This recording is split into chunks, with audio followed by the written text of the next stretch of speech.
Hello everyone, welcome back to my channel. ಈ colourful ಆಗಿರೋ ವೆಜಿಟೇಬಲ್ಸ್ನ ಯೂಸ್ ಮಾಡಿ ಒಂದು ಟೇಸ್ಟಿಯಾಗಿರೋಂಥ ವೆಜ್ ಕುರ್ಮಾ ಹೇಗೆ ಮಾಡೋದು ಅಂತ ನೋಡೋಣ. ಫಸ್ಟ್ ಒಂದು ಕುಕ್ಕರ್ ತೊಗೊಂಡಿದ್ದೀನಿ, ಅದಕ್ಕೆ ಸ್ವಲ್ಪ ಆಯಿಲ್ ಆ್ಯಡ್ ಮಾಡಿ ಈರುಳ್ಳಿನ ಆ್ಯಡ್ ಮಾಡ್ಕೊಳ್ತಾ ಇದ್ದೀನಿ. ಇದನ್ನು ಸ್ವಲ್ಪ ಗೋಲ್ಡನ್ ಬ್ರೌನ್ ಆಗೋ ಥರ ಫ್ರೈ ಮಾಡ್ಕೊಳ್ಳಿ, ಆವಾಗಲೇ ಟೇಸ್ಟ್ ಆಗುತ್ತೆ. ಇದಕ್ಕೊಂದು ಮಸಾಲ ರೆಡಿ ಮಾಡ್ಕೊಳ್ಬೇಕು. ಇಲ್ಲಿ ತೋರಿಸಿರೋಂಥ ಎಲ್ಲ ಗರಂ ಮಸಾಲನೂ ಒಂದು ಪ್ಯಾನ್ಗೆ ಹಾಕಿ ಡ್ರೈ ರೋಸ್ಟ್ ಮಾಡ್ಕೊಳ್ಬೇಕು. ಆಯಿಲ್ ಏನು ಹಾಕೋ ನೆಸಸರಿ ಇಲ್ಲ ಇದಕ್ಕೆ. ಡ್ರೈ ರೋಸ್ಟ್ ಆದಮೇಲೆ ಇದನ್ನು ನಾವು ಮಸಾಲ ರುಬ್ಕೋಬೇಕಾಗತ್ತೆ.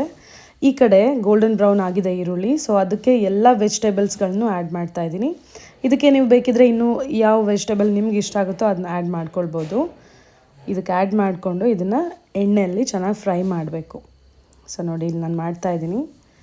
ಎಣ್ಣೆಯಲ್ಲಿ ಚೆನ್ನಾಗಿ ಫ್ರೈ ಆಗಬೇಕು. ಇದು ಆಯಿಲಲ್ಲೇ ಫ್ರೈ ಆಗೋದ್ರಿಂದ ಸ್ವಲ್ಪ ಟೇಸ್ಟ್ ಚೆನ್ನಾಗಿ ಬರುತ್ತೆ. ಇದು ಫ್ರೈ ಆಗ್ತಾ ಇರಲಿ. ನಾವೀಗ ಮಸಾಲಾಗೆ ರೆಡಿ ಮಾಡ್ಕೊಳ್ಳೋಣ. ನಾನು ಆವಾಗಲೇ ತೋರಿಸಿದ್ನಲ್ಲ ಡ್ರೈ ರೋಸ್ಟ್ ಮಾಡ್ಕೊಂಡಿರೋ ಎಲ್ಲ ಸ್ಪೈಸಸ್ನು, ಅದ್ರ ಜೊತೆಗೆ ಹಸಿ ಶುಂಠಿ ಬೆಳ್ಳುಳ್ಳಿ ಕೂಡ ಆ್ಯಡ್ ಮಾಡ್ಕೊಂಡಿದ್ದೀನಿ. ನಿಮ್ಗೆ ಎಷ್ಟು ಬೇಕಾಗುತ್ತೋ ಅಷ್ಟು ಆ್ಯಡ್ ಮಾಡ್ಕೊಳ್ಳಿ. ಅದ್ರ ಜೊತೆಗೆ ಒಣಕೊಬ್ಬರಿ ಸ್ವಲ್ಪ ಆ್ಯಡ್ ಮಾಡ್ಕೊಳ್ಳಿ. ಅದ್ರ ಜೊತೆಗೆ ಒಂದು 2 ಟೊಮ್ಯಾಟೋಸ್ನ ಆ್ಯಡ್ ಮಾಡ್ಕೊಂಡಿದ್ದೀನಿ. ಜೊತೆಗೆ ಕೊತ್ತಂಬರಿ ಸೊಪ್ಪು, ಇದಷ್ಟನ್ನು ಹಾಕಿಬಿಟ್ಟು ನಾವು ಒಳ್ಳೆ ಪೇಸ್ಟ್ ಮಾಡ್ಕೊಳ್ಬೇಕಾಗತ್ತೆ. ಇವಾಗ ವೆಜಿಟೇಬಲ್ಸ್ ಎಲ್ಲ ಚೆನ್ನಾಗಿ ಫ್ರೈ ಆಗಿದೆ ನೋಡಿ, ಮಸಾಲೆ ರೆಡಿ ಆಗಿದೆ. ಈ ವೆಜಿಟೇಬಲ್ಸ್ಗೆ ಇವಾಗ ನಾವು ಪೌಡರ್ಸ್ ಆ್ಯಡ್ ಮಾಡ್ಕೊಳ್ಳೋಣ. ಫಸ್ಟು ಅರಿಶಿನ ಪುಡಿ, 1 ಟೇಬಲ್ ಸ್ಪೂನ್ ಉಪ್ಪು, ನಿಮಗೆ ರುಚಿಗೆ ಎಷ್ಟು ಬೇಕೋ ಅಷ್ಟು ಖಾರ ಪುಡಿ ಆ್ಯಡ್ ಮಾಡ್ಕೊಳ್ಳಿ.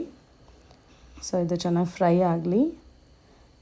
ಇದು 1-2 ಮಿನಿಟ್ಸ್ ಈ ಥರ ಫ್ರೈ ಆದಮೇಲೆ ನಾವು ರುಬ್ಬಿಟ್ಟಿರೋ ಮಸಾಲಾನ ಆ್ಯಡ್ ಮಾಡ್ಕೊಳ್ಬೇಕು.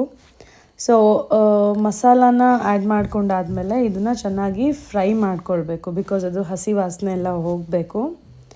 ಇದು ಆಫ್ಟರ್ವರ್ಡ್ಸ್ ನಾವು ಕುಕ್ಕರ್ನ ಕ್ಲೋಸ್ ಮಾಡಿ 2 ವಿಷಲ್ಸ್ ತಗೊಳ್ಬೇಕಾಗತ್ತೆ. ಸ್ಟಿಲ್ ಮಸಾಲನ ಆಯಿಲಲ್ಲಿ ಚೆನ್ನಾಗಿ ಫ್ರೈ ಮಾಡಿದ ಮೇಲೇ ಪ್ರೆಷರ್ ತಗೊಳ್ಬೇಕು, ಆವಾಗ ಟೇಸ್ಟ್ ಚೆನ್ನಾಗಿ ಬರುತ್ತೆ.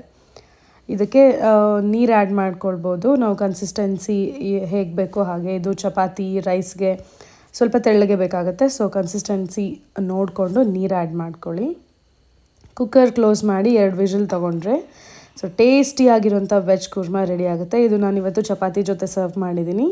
ರೈಸ್ ಜೊತೆಗೂ ಕೂಡ ತುಂಬಾ ಚೆನ್ನಾಗಿ ಬರುತ್ತೆ. Thank you.